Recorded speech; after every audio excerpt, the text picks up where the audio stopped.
Tonight's Imagine presents an intimate portrait of the great British war photographer and photojournalist Don McCullin.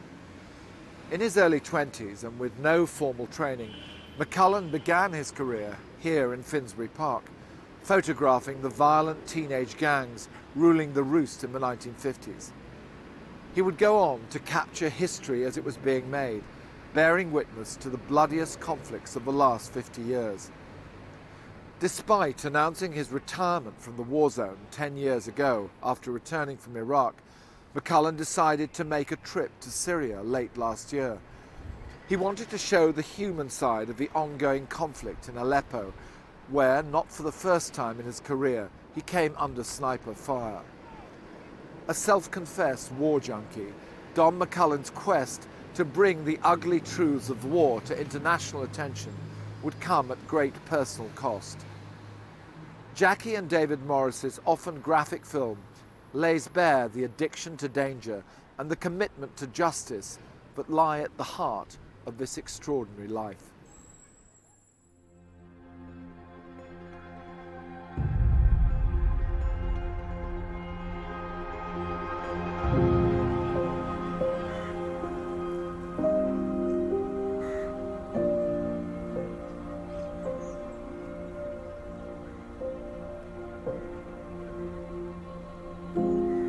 War is partly madness, mostly insanity, and the rest of it's schizophrenia. You do ask yourself, why am I here? What is my purpose? What's this got to do with photography? And it goes on, the questioning. You're trying to stay alive, you're trying to take pictures, you're trying to justify your presence there, and you think, what good is this going to do anyway? These people have already been killed. There were many battles within my own mind before I got to these major conflicts. And when I got there, I was even more confused. I try to stay calm. I try not to indulge myself in this picture taking. You know, it was something I was meant to do, but you know, how far was I allowed to take it? You know, there was a lot of hypocrisy spinning around inside my own mind at the time. I didn't really think it was right to be there, because I sometimes felt that the people who were doing these terrible things thought you know that I was okaying it, of which I certainly wasn't.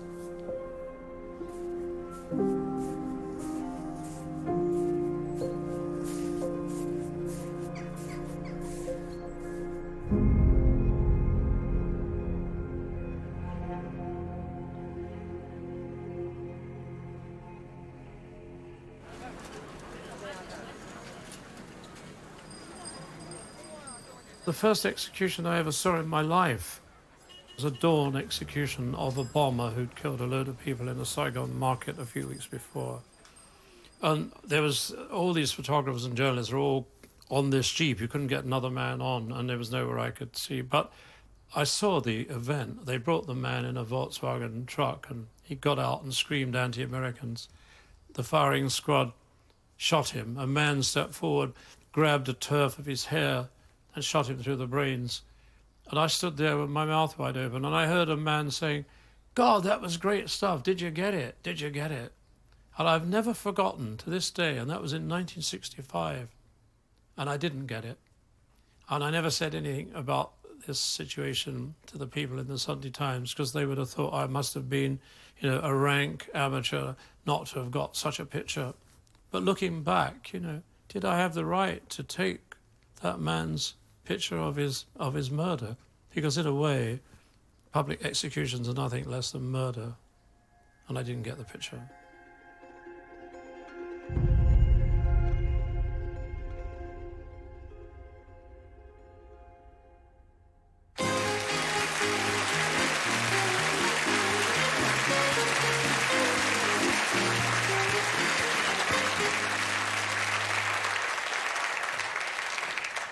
Now, you You came from a fairly rough background, didn't you, in London? It seems an unlikely ambition to have, your first ambition, to be a painter. Was that regarded as a bit sissy? Well, yes, it was, because where I lived, you were expected to take on anybody. You'd never back down from an argument, and I used to get some terrible hidings when I was a boy. But my father, when he was alive, he used to let me draw on the kitchen wall.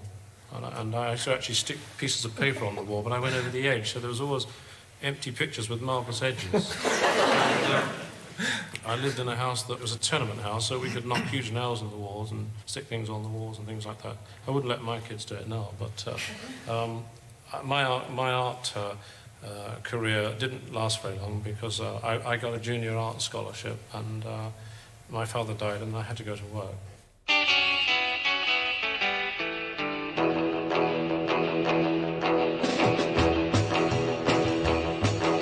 Come on, pretty baby, let's move it and groove it. Yeah, shake, oh baby, shake, oh honey, please don't lose it. The rhythm that gets into your heart and soul. Let me tell you, baby, it's called rock and roll. I took a set of pictures of the boys I grew up with. They were involved in the killing of a policeman. They didn't actually kill the policeman. The rival gang that came from Islington, they were responsible for that killing. So I took the photos to the Observer. They asked me to do more. I did more. They published the photos, gave me the princely sum of £50.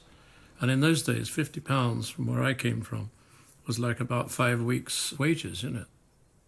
And then I suppose you could say I was on the road to photography then, which has been a lifelong love affair. It's been really an amazing experience for me. Because you've got to remember, I didn't have any education. I couldn't read properly. I came from a violent background where people were mostly interested in how well you could fight or steal or do harm to society. So quite honestly, having this amazing door opening and someone saying, there's your freedom from ignorance and bigotry and violence, it was amazing. I managed to escape from Finsbury Park.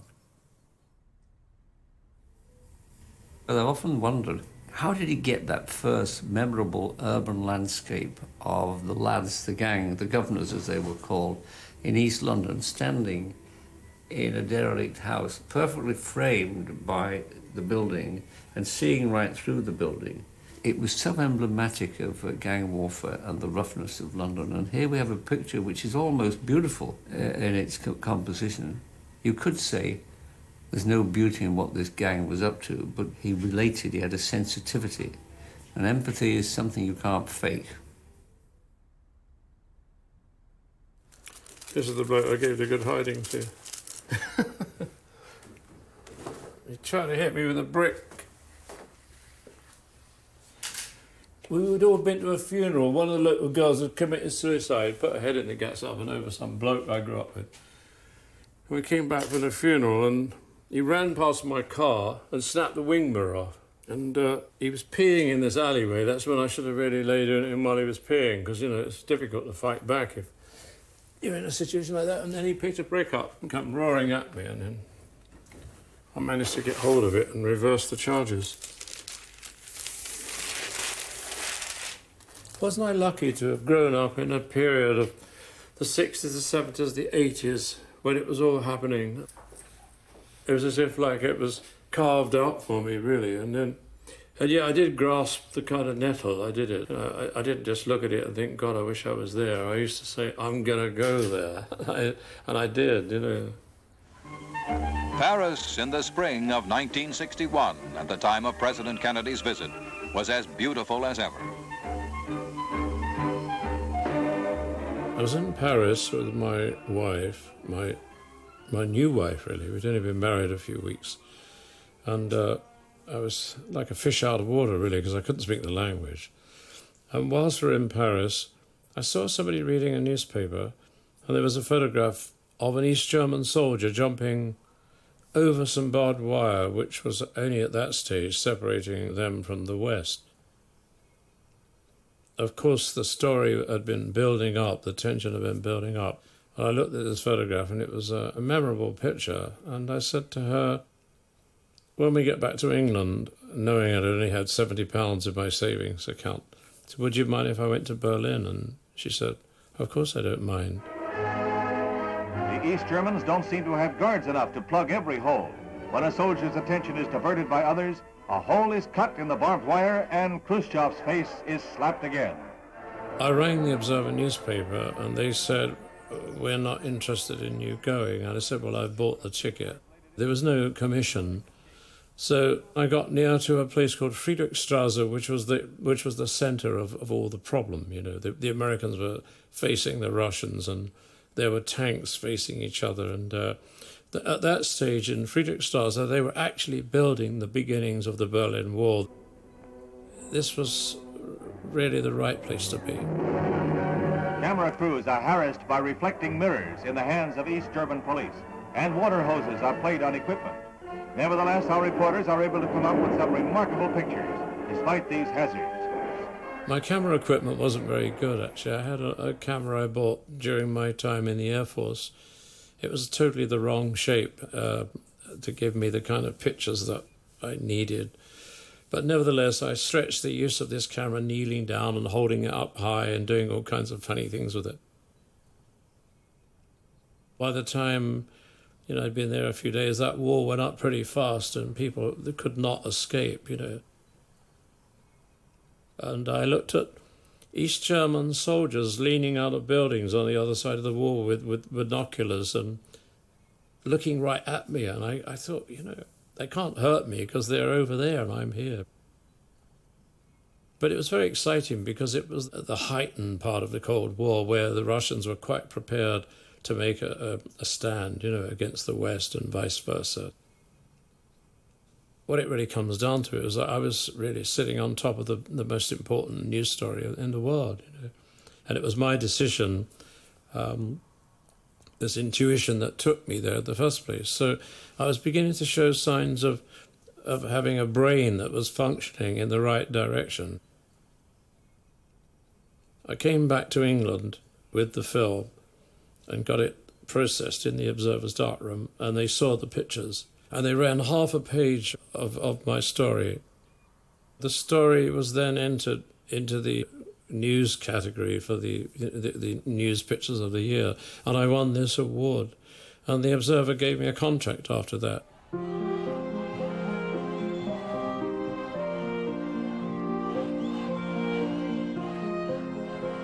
So I started getting better jobs at the Observer.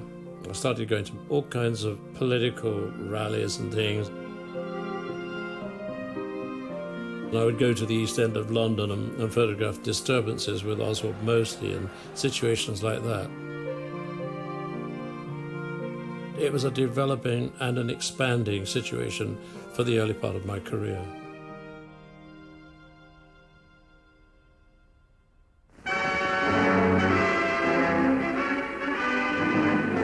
The tinderbox that is Cyprus threatens to erupt into a full-scale war.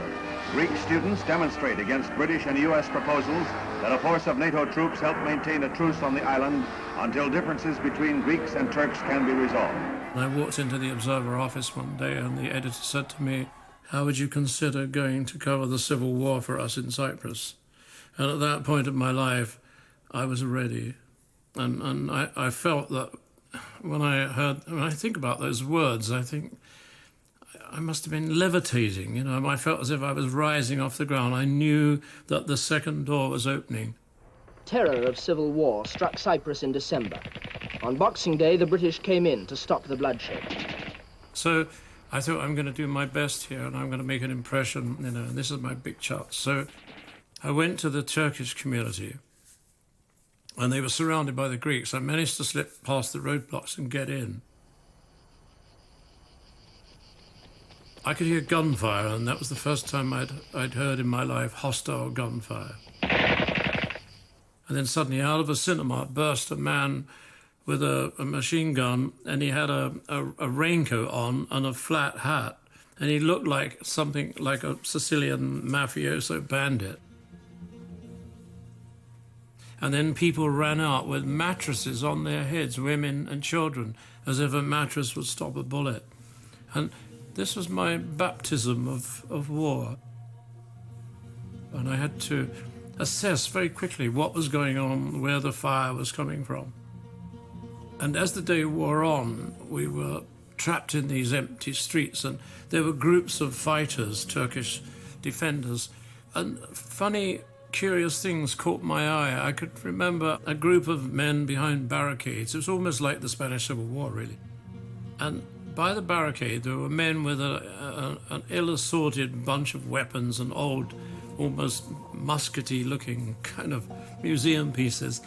But standing near this group of men was a beautiful dog.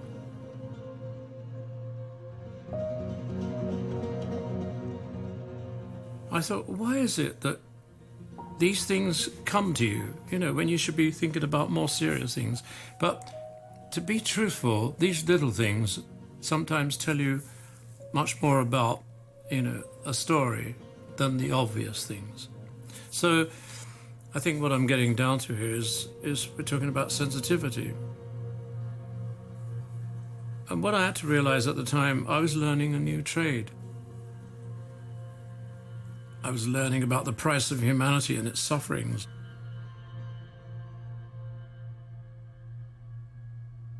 Now, 4 months later, the armed forces of both sides are still defying the UN's attempts to keep the peace. And the Cyprus situation is as dangerous and complex as ever. The UN is powerless to do anything that would really help restore law and order. I saw a whole village trying to evacuate because they were being attacked to somewhere with more safety, like a school building.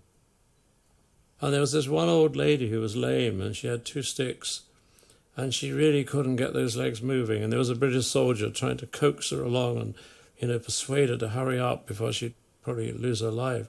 And I was with a friend of mine. I said, this is ridiculous. And I took one picture of the soldier and the old lady, and I put my cameras down, and I scooped this old lady up in my arms, and it's like scooping up some rag doll that had fallen out of a child's pram. I just ran and ran with her. I don't know why I did it, but I didn't really want to see that old lady get shot down and killed. And I went back to my position, so to speak, as a photographer, and I started carrying on. But it made me feel good, it made me feel as if I wasn't just there as some voyeur that was enjoying other people's, misery and possible deaths. It's a very fine line. I've been constantly accused of taking terrible pictures, and people saying, "Did you ever help anyone?" Of course I did, but I don't want to brag about it. It's just I did it sometimes to clear my own conscience.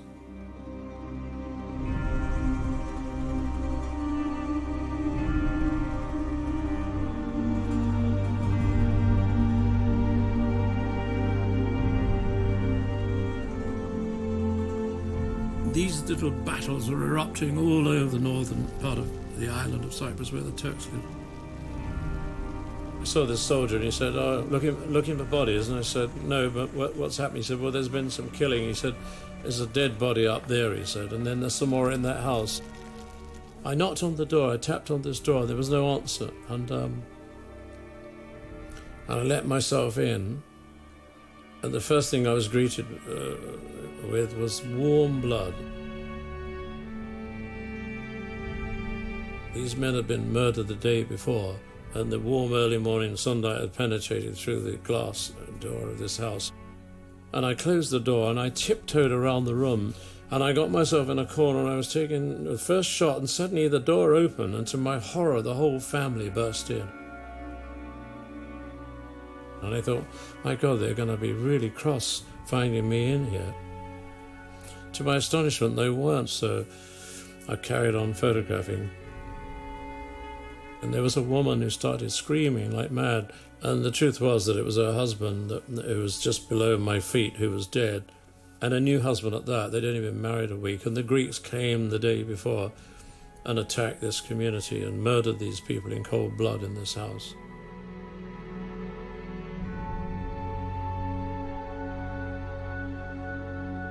I went to a village one day, and I got there in the early morning, and they were finding bodies of Turkish men who were defending the villages. And then they were coming back to the village and telling the women that their husbands had been killed. And then you saw these Goya-esque kind of poses of people looking up to Christ. Or, I've noticed it a lot in wars, that when people are in deep grief and emotion, they look up as if they can see God himself there, offering them some help. And you see that in Goya's drawings. Before men are being shot or massacred, they look up or they're praying, and it's part of that religious nature of the great painters. That moment is so classic. I call it one of the decisive moments in photography, because it combines the news moments with the compositional elements which make a photograph in themselves. So there is something, a second or two would have made a difference. I asked Don how he took the picture, and as I recall it, he actually had to fall to his knees quickly to get it, because he could just sense it was coming.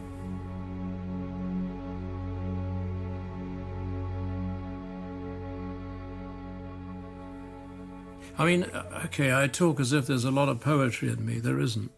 I'm a photographer. I'm neither an artist or a poet. I'm a photographer.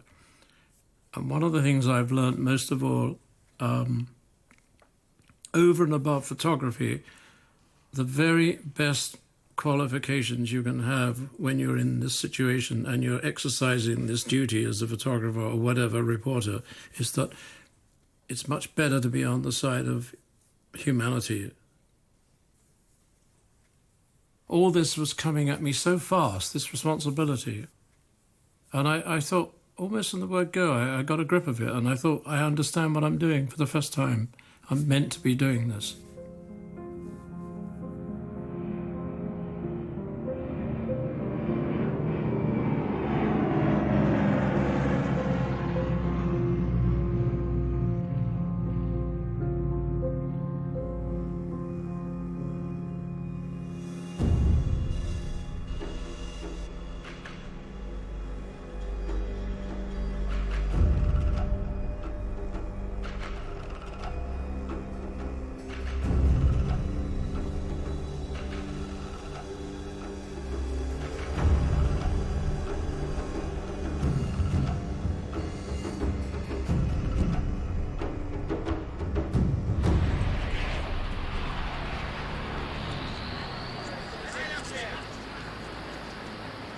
There was a decree put out that journalists were not allowed to leave Libreville.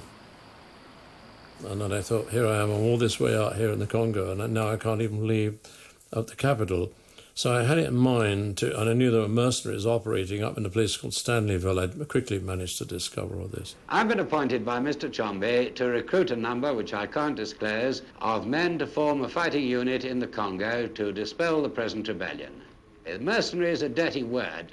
This unit is going to change the meaning of that word, and mercenary will now be a badge of honor rather than a dirty word in the English language. And I met one of these mercenaries, and his name was Alan Murphy. And I said, could you get me some information about this? And, and I pumped him for how to get there. And he said, what happens was that every morning a C-130 American plane under the CIA would take groups of mercenaries, to Stanleyville. And I said, could you get me one of your shirts and a pair of trousers? And if I sleep overnight in the hotel, would you just kick my bed in the morning when you get the call to leave? And he did just that. And I see myself now, 40 years ago, standing on that runway with the early morning rain shower that had passed, and a man with a clipboard who happened to be a CIA man asking people's names. And I thought, I've had it, And he came up to me and he said, what's your name? And I said, McCullin. He said, you're not on the list. And I said, I should be. And my legs were like jelly. And he wrote my name down. He said, okay, climb aboard.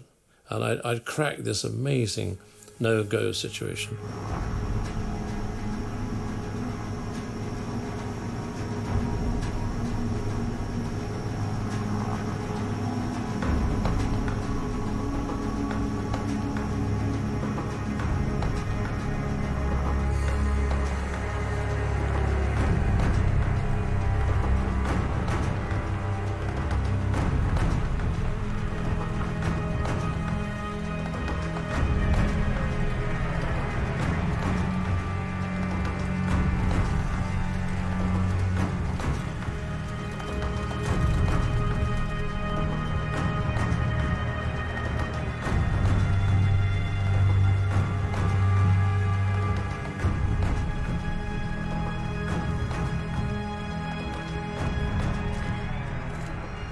arrived in Stanleyville, I could hear a lot of shouting and screaming and people crying and gunfire. And I saw gangs of boys who'd been tied up and they were being beaten and shot in the back of the head and kicked into the river. And I was looking at all this. I had my little camera in my bag and 20 rolls of film, and I thought, how am I going to bring my camera out now and declare that I shouldn't be here and I'm not a mercenary? Because it was a huge gamble.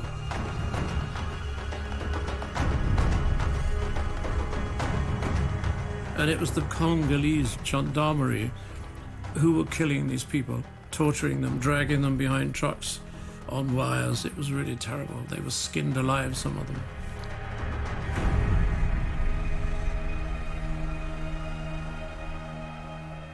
There was a kind of wood yard, and they were sitting in the corner shivering and, knowing that any moment they would be shot. And then they dragged some of these boys out in front of me and started, brutalizing them. And I have no power, by the way, to prevent this. And I took a few pictures and I walked away. I thought, you have a moral sense of purpose and duty. You have to work out which of those purposes and duty you're there for. It's very difficult to... You want to take this picture and you want to stop it. And it's a very difficult thing. It came up more and more in my life, seeing people executed in front of me.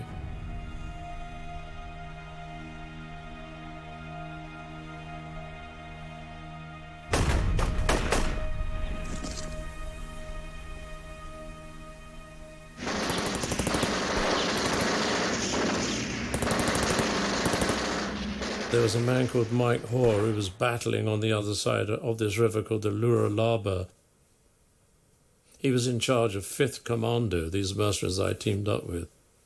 So I arrived on the other side, and then Mike Hoare, came to me and said, "What are you doing? Who are you? Where have you come from?" And I said, well, I have to be clean with you now. I'm working for the Observer newspaper. He wouldn't have understood the German magazine quick. I immediately fell back on my English heritage. So he said, "I'll deal with you in the morning. I'm going to hand you over to the Congolese military," which one knew right away that would be curtains. He said, "I admire what you've done, but I don't condone it." And then he totally switched his whole kind of attitude and offered to take me on this journey chasing these Simbas who'd abducted these nuns, and they were cutting them to pieces with machetes on the way down as they were fleeing from us. And we caught up with them.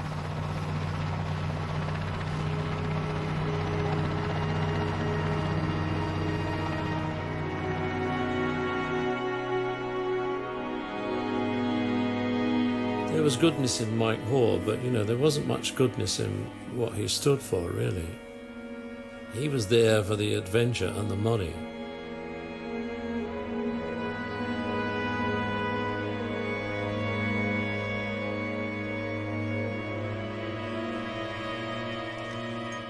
There was one mercenary Rhodesian, and I was sleeping in the same room, and he had a whole box of stuff, and I said, "Where'd you get that?" He said, "I've just blown the bank in town, but there was no money in it, unfortunately."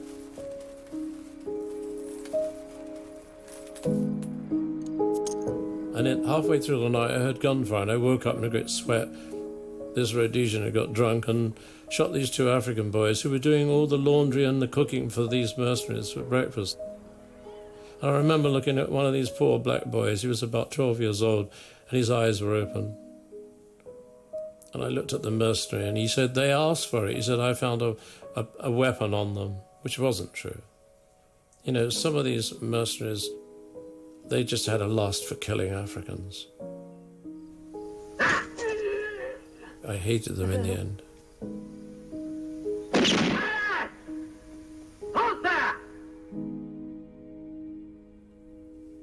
When I came away from these atrocities, and I kept thinking, how am I going to get through this?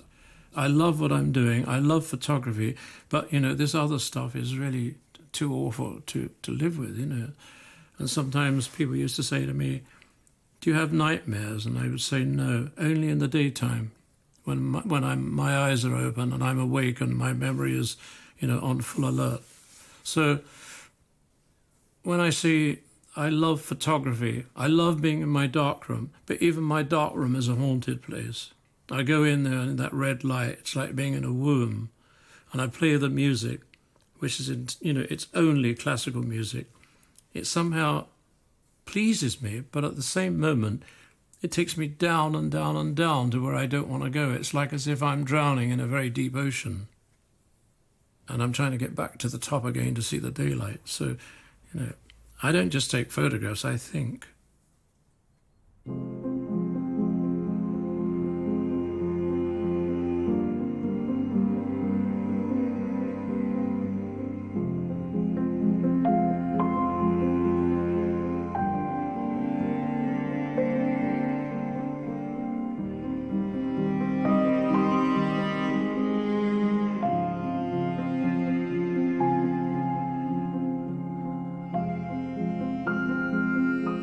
I would come back to Finsbury Park because unfortunately I was still living there in quite poor circumstances with my new wife. And then when there were odd days when I had nothing to do, I would go to the Wimpy Bar and hang out with the same tribe, And then they would say, "Where have you been lately?" And I'd say, "Oh, I've been to the Congo with the mercenaries."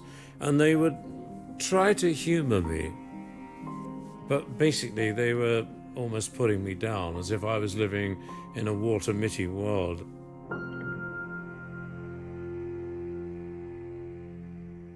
I did about 4.5 years on the Observer, and things were beginning to slow down for me, and I started getting the taste and the need to do much bigger, international stories. And a friend of mine called David King, who worked at the Sunday Times, said to me, "Why don't you come and join us? Why don't you come and do some work for us? I'll give you work." So I did. And he sent me off to the Mississippi.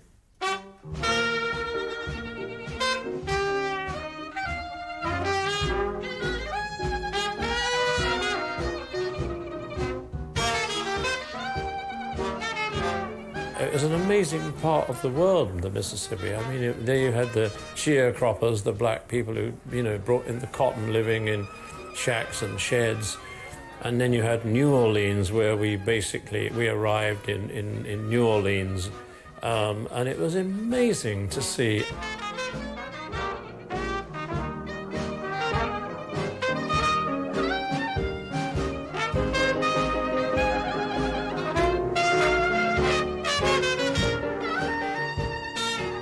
And then there was a Ku Klux Klan rally one night. It was like Hollywood. There was the big firecross burning, these rather hateful people in these ridiculous kind of outfits smoking huge cigars and basically saying welcome, but, at the same time intimidating us. I managed to, get a few pictures which David King, when I came back, put together. You can take amazing pictures, but you still need to have them presented in a way that the public can accept them and understand them. That was my first assignment for the Sunday Times.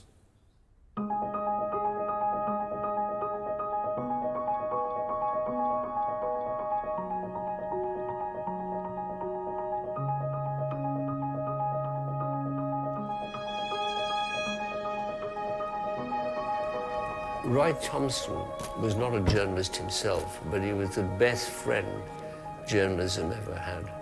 He was very proud of his newspapers, and he was so proud of their independence. He had a card printed, which he carried in his pocket. So when Roy Thompson was attacked, "Why are your papers publishing this?" or "Why are you putting these war photographs in the colour magazine? We advertisers don't like it." He would pause and take out of his pocket a little card, and it said, it was a kind of oath he'd made. That the newspapers that I control will always be independent and run professionally, and I do not interfere in them. So he'd put the card back in his pocket and he'd say, "You wouldn't expect me to go against my own word, would you?" I was very privileged because I worked on the Colour magazine, which was directly associated with the Sunday Times newspaper. And I had equally wonderful people there who allowed me to just disappear and come back several weeks later, and on top of all that, allow me to edit my own material. He knew he had the confidence that if he did his part and took his photographs and reported with integrity and accuracy and with a sense of composition, that it wasn't going to be interfered with or rejected because of some other concerns. They trusted me, and so it meant that I would try that much harder for people who gave me this wonderful freedom. So Roy Thompson, backing his editors, was crucial to the career of Don McCullin.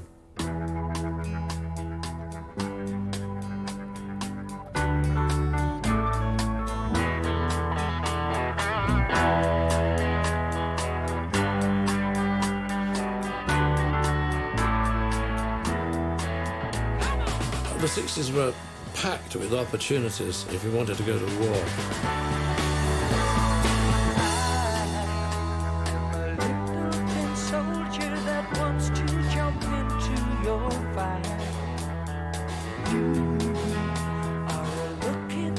Israeli soldiers, fresh from street fighting, snapped one another at the Wailing Wall.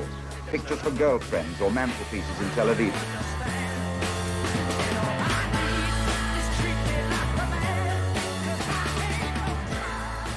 If they think I've come back happy, they know that I've got something ghastly to show. And if I've got something ghastly to show, it means that I'm trying to get the message over to people that even though I like being in a war and I like being there because it's a great adventure for me, my duty is to be there for a reason, not just to have a bloody good time. I covered the Battle of the Citadel of Way, which was the biggest battle I'd ever been in. I mean, I wouldn't like to go through a year without being in a war. And it went on for 2 weeks, and that was really the beginning of real madness. I'm getting a bit bad, really, because I'm looking forward to doing 2 wars a year.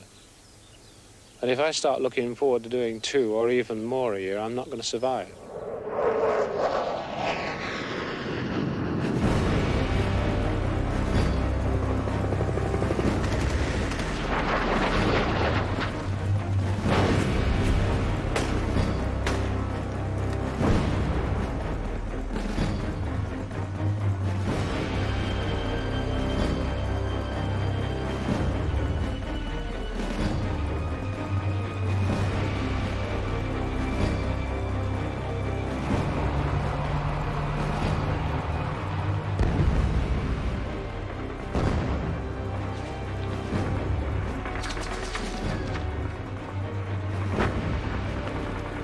Sleeping next to dead bodies, looking at men who'd been run over by tanks and who looked like Persian carpets in the road, people with their brains hanging out,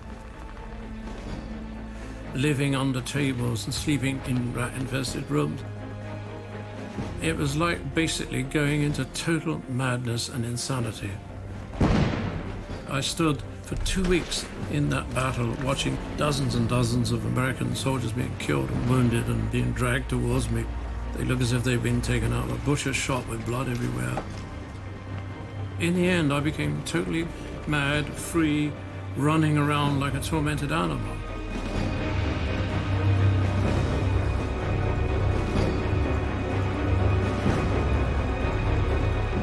I've got to make sure that when they look at my pictures, if it's on a Sunday morning after breakfast, that it's going to hit them hard.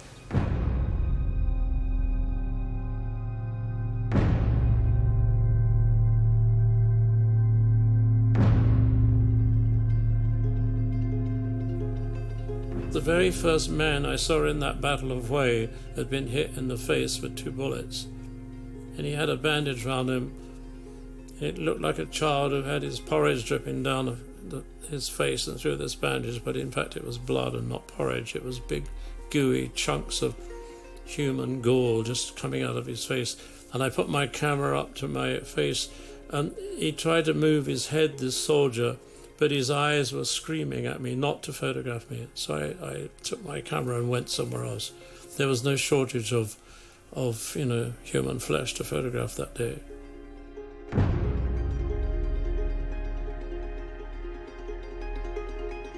My most vivid memories of of the battle was that it was one of the most intense battles of the Vietnam War.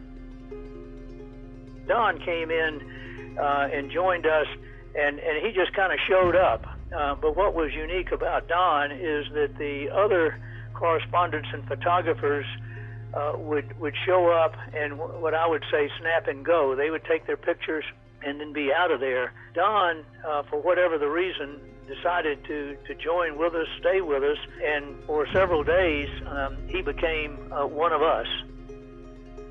On one occasion, or actually on more than one occasion, went out at great risk to himself to assist in bringing some of our wounded casualties back to where we could evacuate them. His classic photo of the shell-shocked Marine is a Delta Company Marine. I dropped on my knees and photographed this man. I shot 5 frames, each one singularly, 1, 2, 3, 4, 5.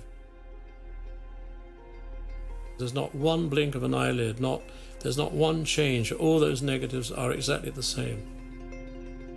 I have kept up with a sizable number of the Marines from Delta Company. We get together periodically, and that individual has not surfaced, so I don't know his history from that day on.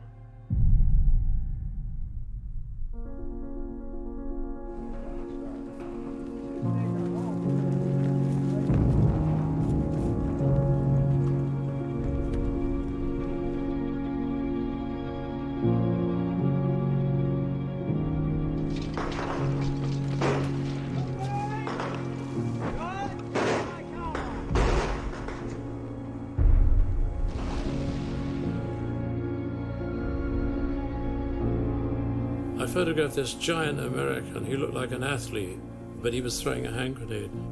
Within seconds, this sniper hit this soldier in the hand, and he had a hand like a cauliflower. It was all busted and bursting open. The picture itself almost defeats the anti-war feeling that I was trying to put across, because he looks the picture of manhood, like a javelin thrower in an Olympic event. Instead of that, he was throwing a hand grenade which was meant to bring death to others.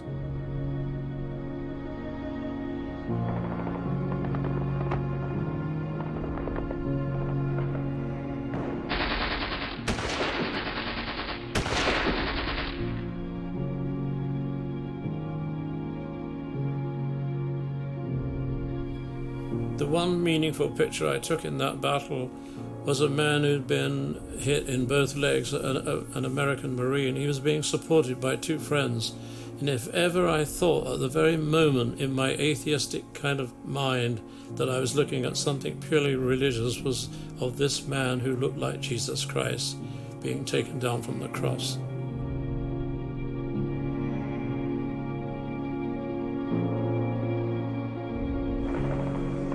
When it was over, about 50% of the Marines were casualties.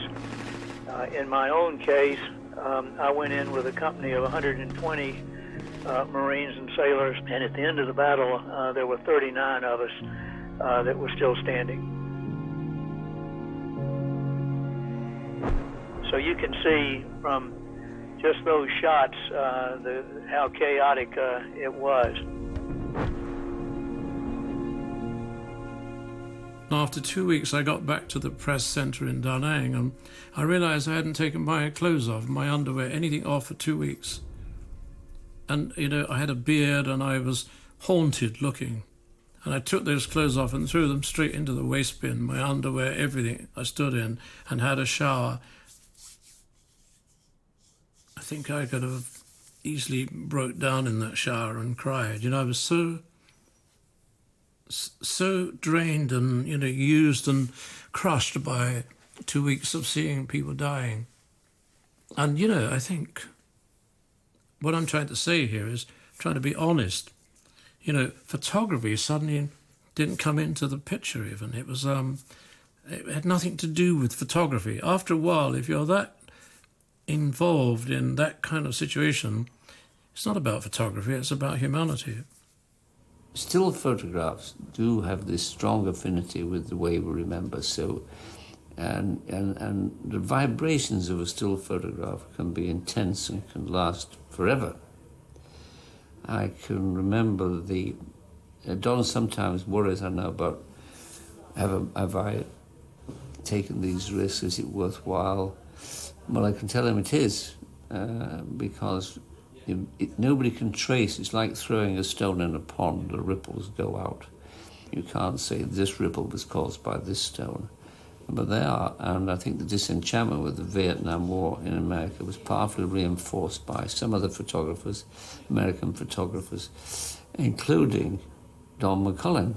You know, photography is the truth if it's being handled by a truthful person. And I have to tell you that I have a lot of integrity. I would never tell a lie. I would never try to recreate something that wasn't real.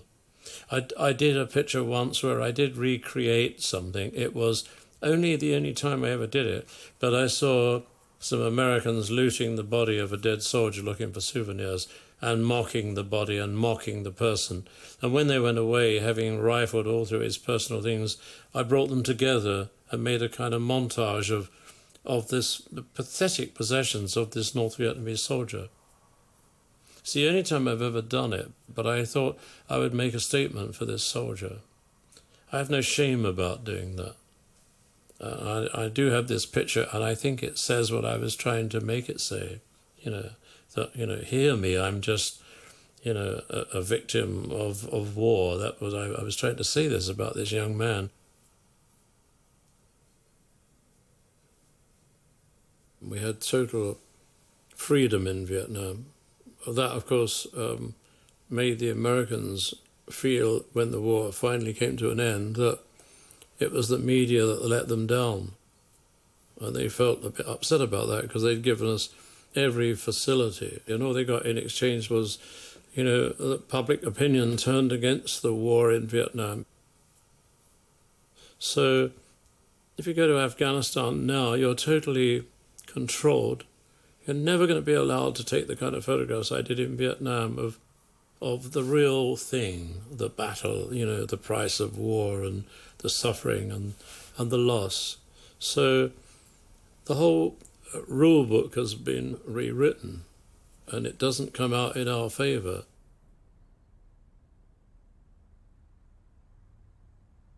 You just said it's a rotten job, and yet you have in fact sought it out. You sought out war and famine and misery in all the time I've known you, which has been a long, long time. Yes, but I did it because I thought it was just going to be soldiers. And then when I got to war, I thought it was amazingly kind of exciting to lay under a barrage of shells dropping on me or a sniper trying to get me. I thought that was a challenge, and I've swum around with many dead bodies in canals to get by them, and when the snipers were working a ridge for me, and I thought, I wanted to put my fingers up and say, you missed it, mate. And, I had a very cocky attitude about warfare. But then I started coming in contact with the real victims, and they are always the poor people who are not informed. They don't have the Mercedes-Benz to get away. They don't have the communication or the money to move off quick. They are always the very poorest people who get clobbered. And the amazing thing is that was where I started in my life, living with poor people. And when I am with them in those circumstances, I have a very close affinity and an understanding of what their lot is. I miss you. You never noticed how much I really care. You are friends, aren't you? You are buddies, aren't you? Well, we're all buddies.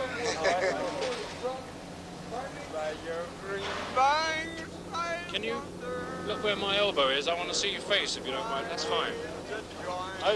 You're okay, aren't you? You don't mind? You don't mind me? I'm not bullying you around, am I? Okay, thanks. I don't want to take liberties,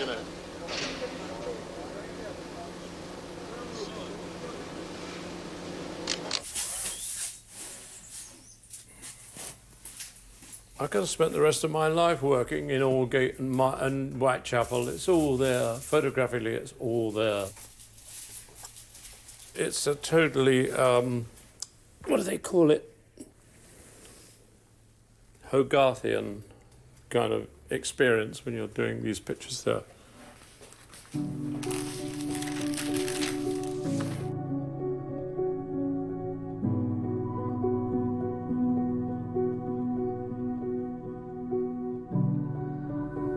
is one of my favourite pictures, and I've never, ever printed it before. And I look at this man's hands. They're all standing up asleep, these men.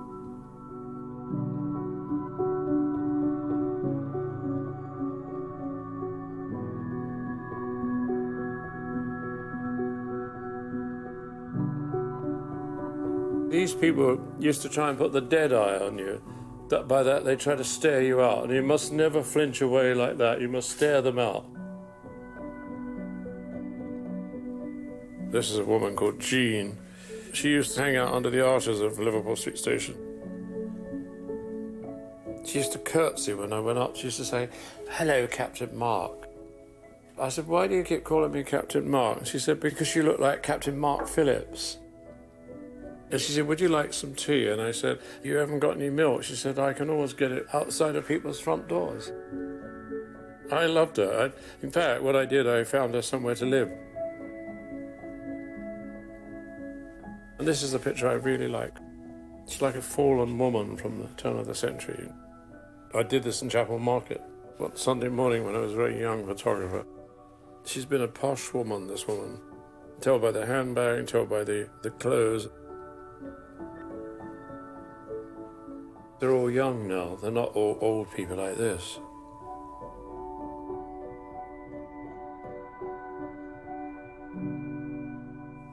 I think one of the best portraits I ever did was this man in Spitalfield Market, and he was actually lying by the embers of an all-night fire that these homeless men used to congregate around.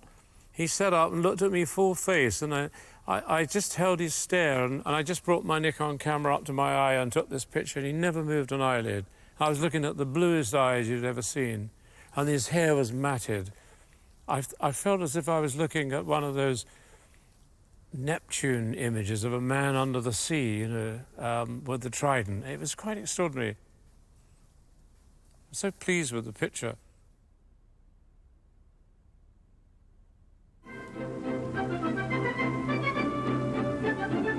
This year, it's a matter of life and death.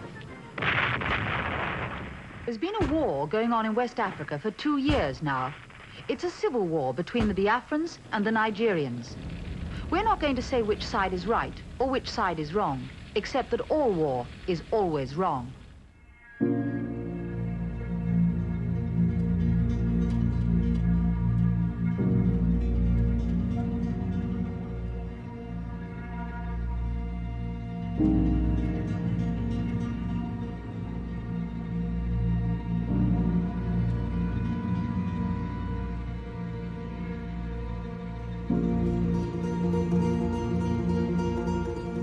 I went 2 or 3 times. Aeroplanes that used to take in aid used to land on an extended road, which was their airstrip. It was called Uli Airstrip, and you went at night, and the federal government had hired, you know, Russian pilots and foreign pilots to try and shoot these planes down. The next one is flying the other side of the mission church, sweeping to the right, scraping the ground as they move, dropping incendiary bombs and fragmentation bombs in the marketplaces around here. So going into Uli Airstrip at night was a very hairy experience. There are crews out there willing to fly, despite the lack of permission, and we'll just try and fly in. But you stand a good chance of being shot down. I don't think so, no. They seem to have been fairly trigger-happy in the past, though. Well, anyway, we're going to try, and let us see. Miss Ryder, why are you going as well? Well, because one feels very deeply concerned, clearly, with anyone who is suffering in distress anywhere. And partly because one has seen a situation in Europe in the past, perhaps similar to this.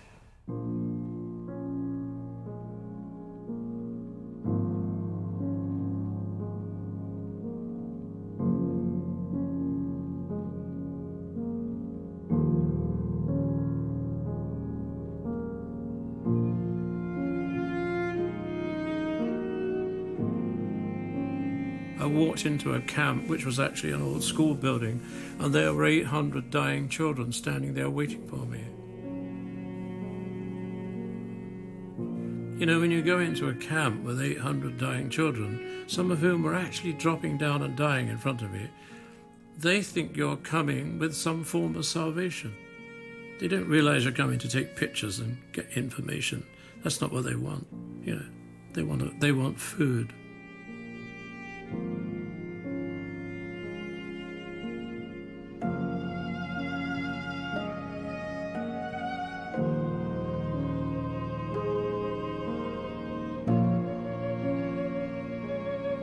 I saw this particular boy that haunts me to this day. He was an albino boy, and he was standing looking at me, barely managing to stand on his spindly legs. And when you're an albino in Africa, you're singled out all the time for bullying and God knows what. He was clutching a French corned beef tin, some previous aid gift, which he'd licked the interior completely dry. And I thought, I can't look at this boy. It was too much. He was staring on me. So I went somewhere else and spoke to a doctor, because another child had collapsed and was dying. And suddenly somebody touched my hand, and I looked down, and it was the albino boy. He was holding my hand. And I thought, well, why are you doing this to me? It was like he'd homed in on me, and he was really paining me. He was making me feel so ashamed. So I gave him a barley sugar from my pocket, and he went away, and he stood at a distance licking this barley sugar. There were children of 2 years old crawling around on their stomachs with their anus hanging up.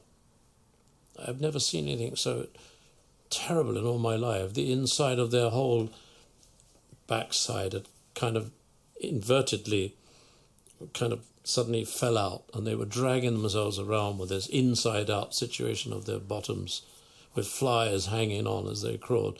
I thought this was like worse than any inferno of insanity you could ever experience and see in your life. It wasn't real. It was so horrible, so shocking. And, you know, I almost became paralyzed. I was so shocked. I thought, take your mind off it, take some pictures. And they said, there's a girl you must see. And they said, her name's Patience. And they brought her in, and she was completely naked. She was 16 years of age, days, if not 1 or 2 days away from death. And I thought, how am I going to do this? And they sat her down, and I asked the nurse if she would place her hands over the lower part of her body.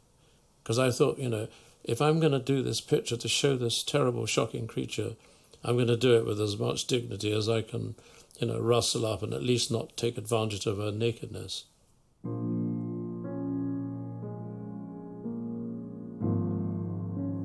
You've never seen a more dignified person, you know, inches away from death.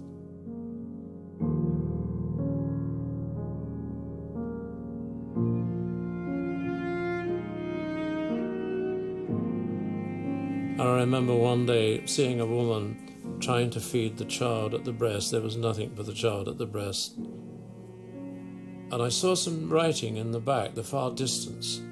And after I'd photographed the woman, who, believe it or not, was only 24 years of age, and she looked like 65, I went and read the writing in the far distance on the wall, and it had on the wall, "Today I am reborn."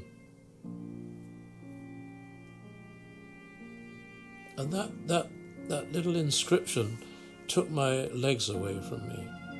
You know, you can go through so much as a photographer. You put yourself there. You don't ask, you don't ask, why you're there. You go there, and at the same time, you put yourself there. You could refuse if you want. I went there. But when I went there, I photographed these people to show they had more dignity than most of us will ever dream of. That being in the last throes of their life.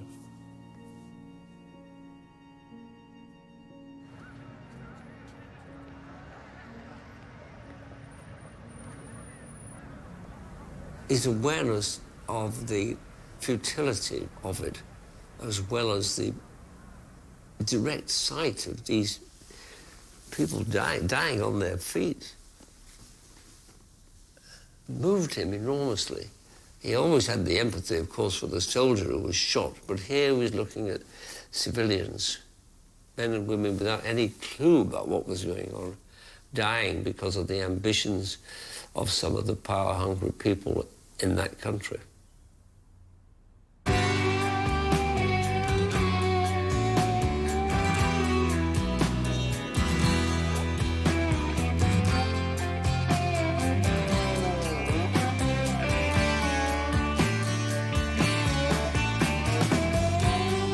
If I leave here tomorrow, would you still remember me? For I must be traveling on now. I spent my whole life traveling the world. I was really on the move. I've got to see.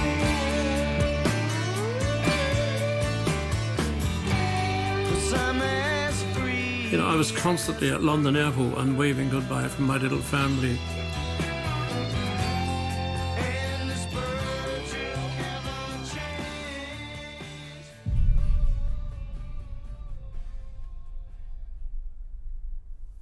I was very eager, as always, and ambitious to get to the front of the fighting. And the next thing I know, that we walked into an ambush and then all hell broke loose. There was tremendous heavy AK-47 fire. And I immediately ran down into the side of the road, which is like a culvert. And I thought, I'm going to get my tail out of here because, you know, what does one picture mean of a soldier under fire if it's going to cost you your life? For the first time, my nerve went. I knelt behind a jeep and there was an almighty explosion. I was blown across the road.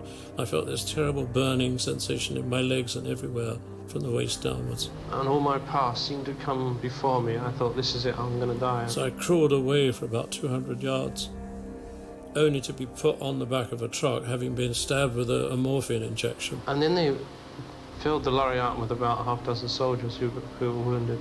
I thought, I'm going to take my mind off of my own pain. I'm going to photograph what's going on in this truck. And they put the man on the truck right next to me who took the full brunt of the mortar bomb that hit me, but he got, unfortunately, all of it in his chest and stomach. And he kept sitting up and trying to fight people who were holding him down. He was fighting. And he died on the way back in the truck to the hospital because I sat up and photographed him. I said, I don't want to take any more risks.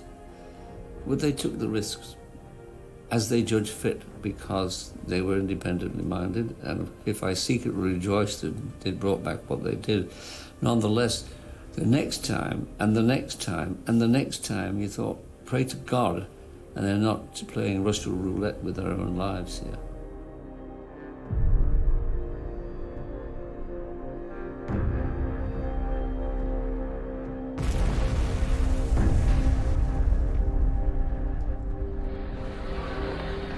It was strange for me to get on an aeroplane, fly to Belfast, drive to Londonderry, check into the hotel, and you could guarantee that once the pubs turned out about 3-something in the afternoon, that there you braced yourself and you knew exactly where it would be. It was almost like a football match. You knew where the action would be. It was bricks and bottles and stones coming at the soldiers, who then fired rubber bullets and CS gas back. And I used to be gassed on a regular basis. But from a photographer's point of view, you couldn't miss.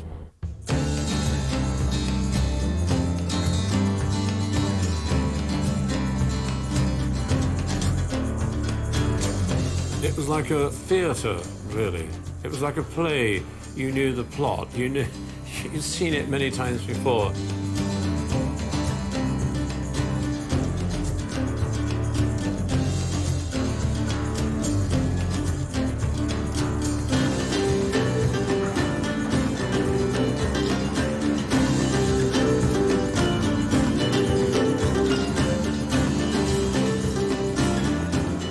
This particular day, I knew they were going to charge, and I was standing there with my short telephoto lens. And I took this picture of the "let's go and get 'em." I wasn't totally aware that in the shop doorway by this taxi company was a woman standing there holding her mouth with total shock. That made my picture much more poignant, really.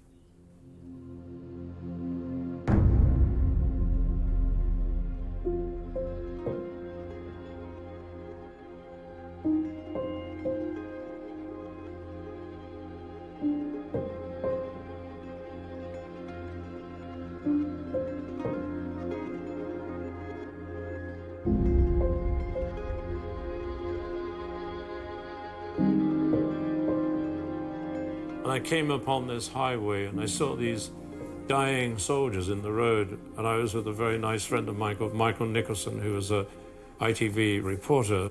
Their wounds were kind of melting into the tar itself on the road. They were so hot. We prized them off the road and we draped them across the bonnet of his Jeep. And I stood on the front of it and I kind of leaned on them, and we drove them back to a first aid medical center for the army. And we went back the next morning to see how they were, but they died.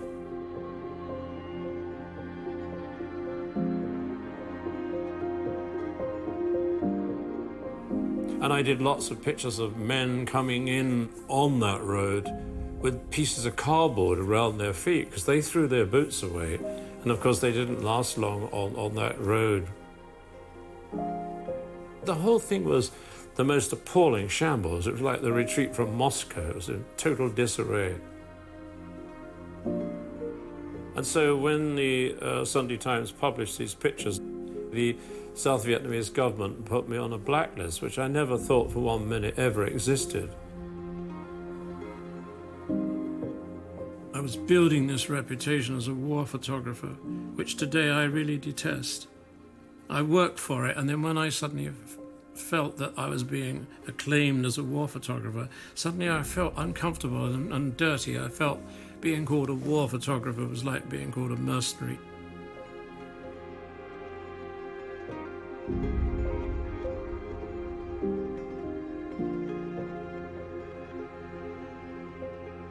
Looking back on all that, I thought my family suffered very badly. I was always waving goodbye to them, and one wonders in their mind, were they ever thinking, will we ever see this strange man again who's supposed to be our father? But, you know, I didn't want to weaken my strength by thinking in a sentimental way. I wanted to do my job and then hopefully go home to them. But it was very selfish now I look back on it. And it eventually ruined my marriage.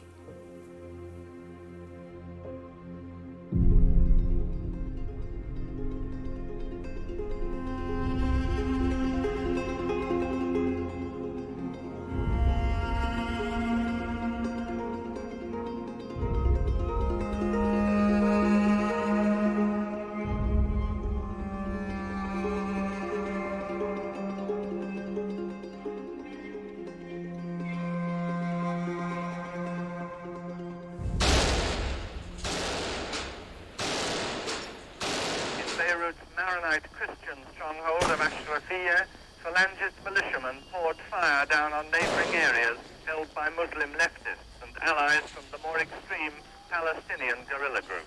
Every day had a twist in the Lebanon. There was always something, ghastly and new to kind of look at. You see, I did this photograph of all these Christians who are all proudly, showing their manly side to them. And the audacity was that they were wearing Christian crosses. And, you think you expect more from Christianity if you're displaying it in such a way than some of the terrible things that they did in the name of Christianity. On the political front, the situation still appears to be stalemate.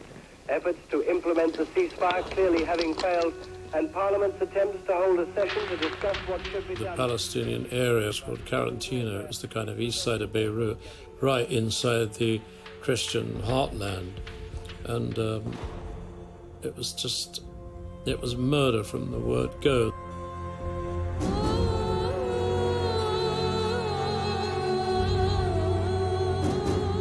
They started, collecting prisoners, that it all happened so quickly. I went to a house where I could hear a lot of women and children screaming, and a Christian was bringing the women and children down the side of this stairwell, and I could see two young Palestinian men with their hands up in the left-hand side of the stairwell. And the moment the women went out of the house, the man next to me, and I was very close, very close, started opening up and killing these people in cold blood immediately, and they went down in a hail of bullets and blood and all up the wall. And I went round the back of the stairwell, another stairwell, and tried to get a grip of myself because I was so shocked. I couldn't believe what I'd just seen. I came out of the building and there was another Christian gunman who had the women and children. He said, "By the way, if I see you taking any pictures, I'm going to kill you myself. Now get out of here." Everywhere I went that day, I could see another person being murdered in front of me. Of course, what I did eventually get this picture of the man playing the lute over the dead Palestinian girl's body. They were so angry about it when it was published that they said that if they ever caught the man who took this picture, they would kill him.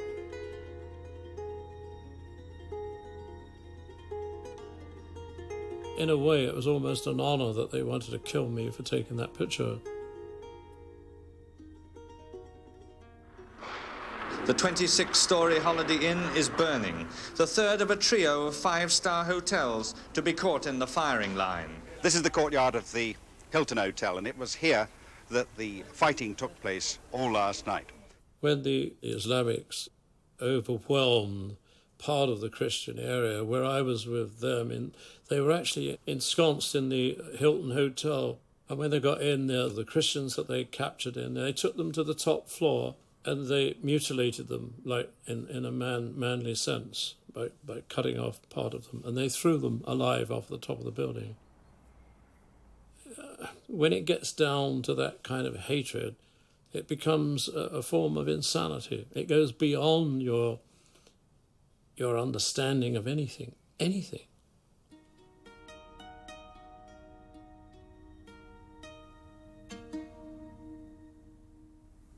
I don't know how he did it. He had a very sensitive conscience. I often called him a conscience with a camera.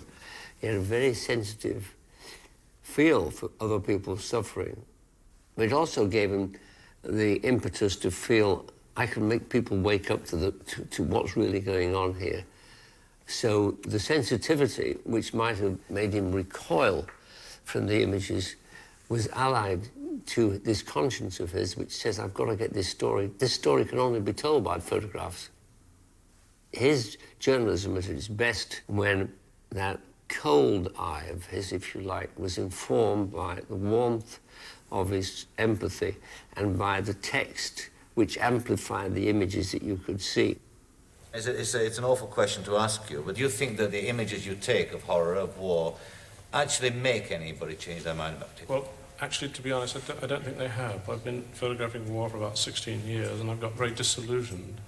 And I've just had an exhibition, and the exhibition was mostly attended by very young people, and judging by the letters that I've received, which were many, the people who wrote to me were very young people, and they're the people who care about war. I think the rest of us, the middle-aged, hate to say this, people, they've had war, they've had enough of it. And I think that they're sick about hearing it now. They think there's no solution. But the young people, who are tomorrow's people, they're more interested in trying to do something about it. Mm-hmm. They feel ashamed of it and can't understand it. Do you think you would ever, why don't you settle for the easy life and earn 500 quid a day taking pictures of ladies wearing bras and things? Or not wearing bras? But I'd probably get a heart attack, you see, or something. Probably. You like this one, the sulky lover? Yeah. You would be if you had a face like that up against you. This is one of my favourite pictures. I don't have many favourites. It's a classic example of intrusion, of course, but it's just showing the English. The deck chair says it all, doesn't it?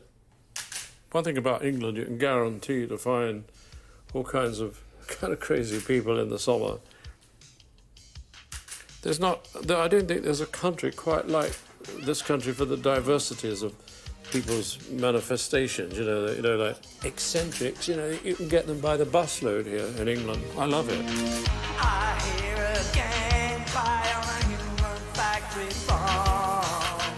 Now they have it out, putting somebody on a catwalk jungle. Somebody grab my arm. Her voice spoke so cold it masked weapon in a palm. This is England. This knife will shed your steel. This is England. This is how we feel.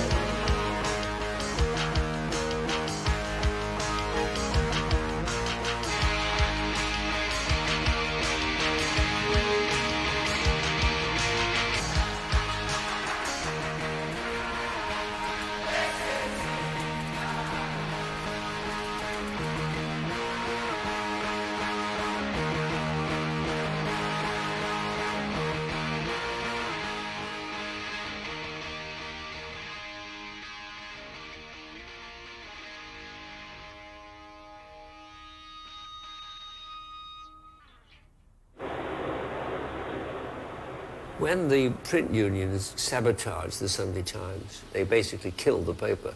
The Thompson organization said, we can't go on like this. We can't have the paper wrecked, not only physically, but economically.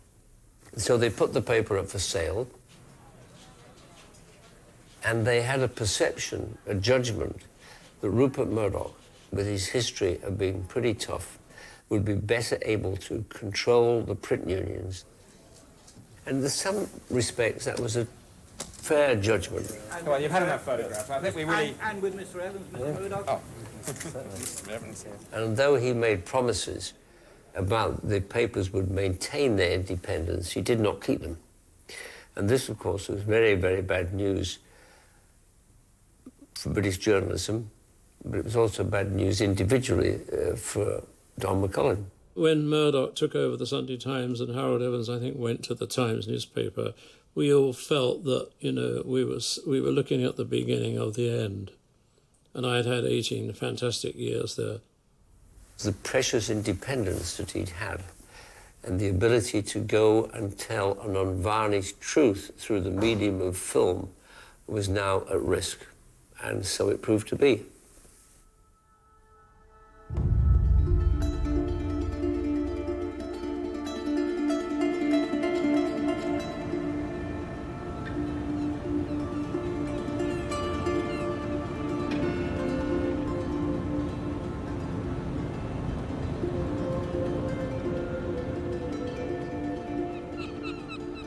The Falklands War suddenly appeared on the horizon, and I thought, I want to be in on this, because for the first time in my life I'm going to be in a big international war with British soldiers. I thought I was the natural person, and to my astonishment I was barred. It didn't happen. I was left behind, and I was utterly miserable and devastated. It was an appalling decision to keep Don McCullin off the boat on the crazy excuse that the boat was full. It seemed to be saying, your photography is so honest, so searing, so implicit with meaning, we can't take the risk of you exercising freedom of expression. I thought it was the most appalling decision, and its effect on him was to seem to say, you've spent your life documenting things we don't think you should ever have documented, which of course was saying, why have you bothered? Why have you bothered to risk your life to try and tell the truth? And that's the reason I went back to Lebanon, because I didn't go to the Falklands. The Lebanon War was erupting at the same time. So, I could always go somewhere else. If I couldn't go to this war, I could go to another war, because I was suffering from what you become, a war junkie, really. I was suffering from that problem, The massacres were carried out by an elite special security formation of the Lebanese Christian Phalange. The operation was, at all stages, under direct control of senior Phalange commanders. During that early stage of the massacre at Shatila camp, The Israeli forces fired a constant barrage of flares to light up the camp for the Phalange forces inside.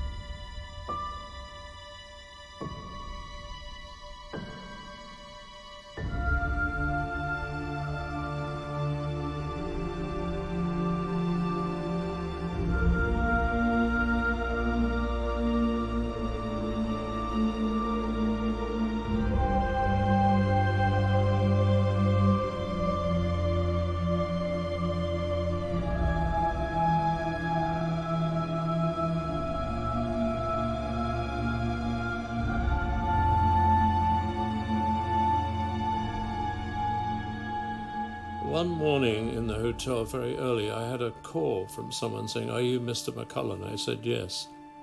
He said, will you come down to the lobby? We want to take you to the hospital in Sabra and Shatila. And they said, look, 21 people have been killed in this hospital. But we're not interested in that. We want to show you the worst aspect of what's happened here today. And they took me upstairs to the children's department of the insane side of the hospital. And to my astonishment, there was one nurse who'd stayed for 5 days during this shelling. The others had fled the hospital.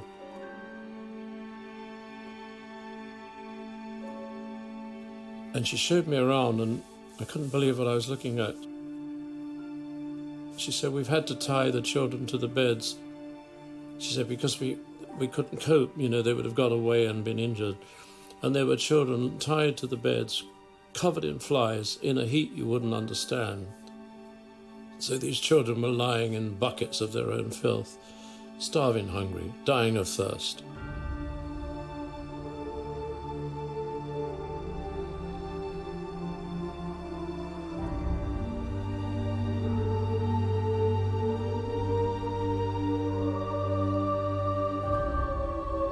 And she said, oh, there is a room with more children. I've had to lock them in the room, and they're blind and they're insane. And she said that they're only 2 years old, some of them. And she opened the door of this room, and the heat that came out of it, you could have roasted a chicken in it. And out swam in their own filth and mess, and they were like blind rats, these children.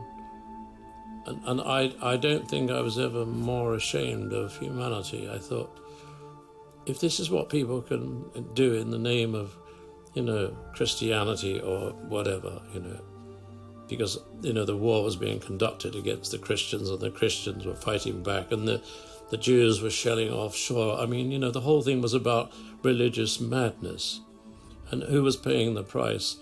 And, I wandered away. I was in a deep shock, and I thought, I'm confused here. Why am I here? What's this got to do with my original concept of being a photographer?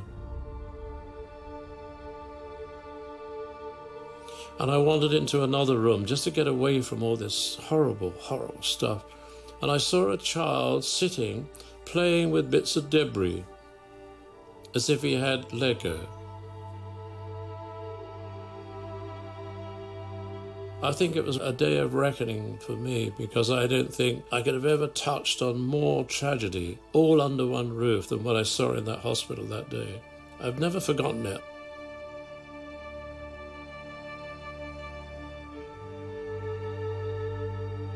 The sad thing about these days that I never forget is that they come back on a regular basis, as fresh as it was happening today, to haunt me.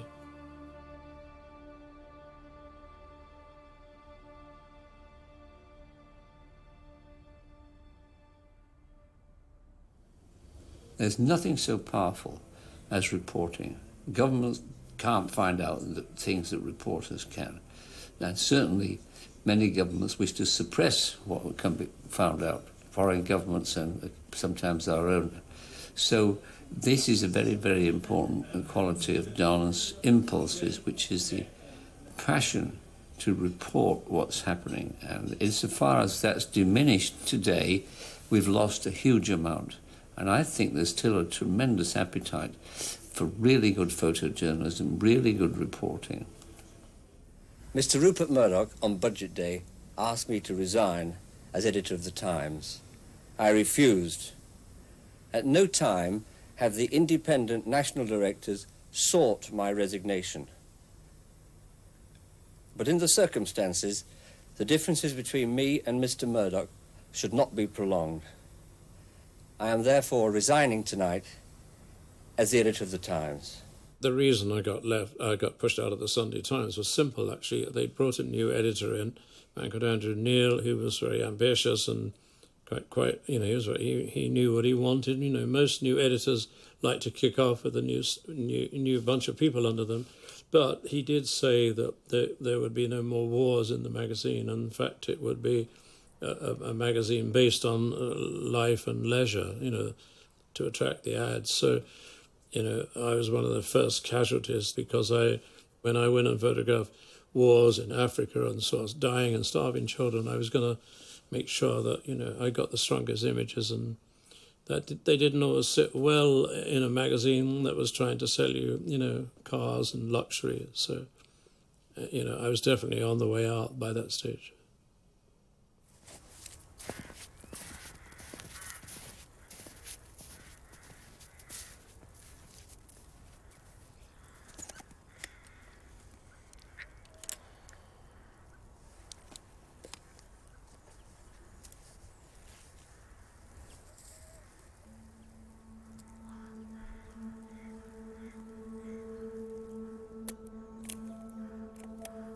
I asked him about the occasion he was invited to an execution in Saigon, and as I recall, he went to the prison where the execution was going to take place and then just turned back and refused to take the photograph.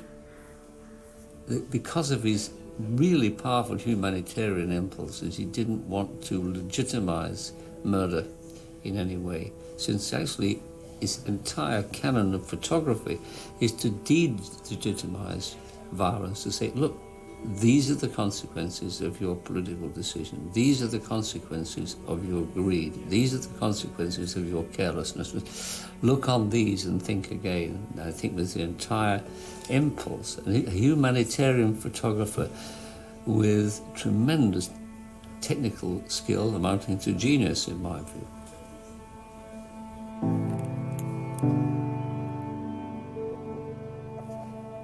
I'm nearly 75 years of age now.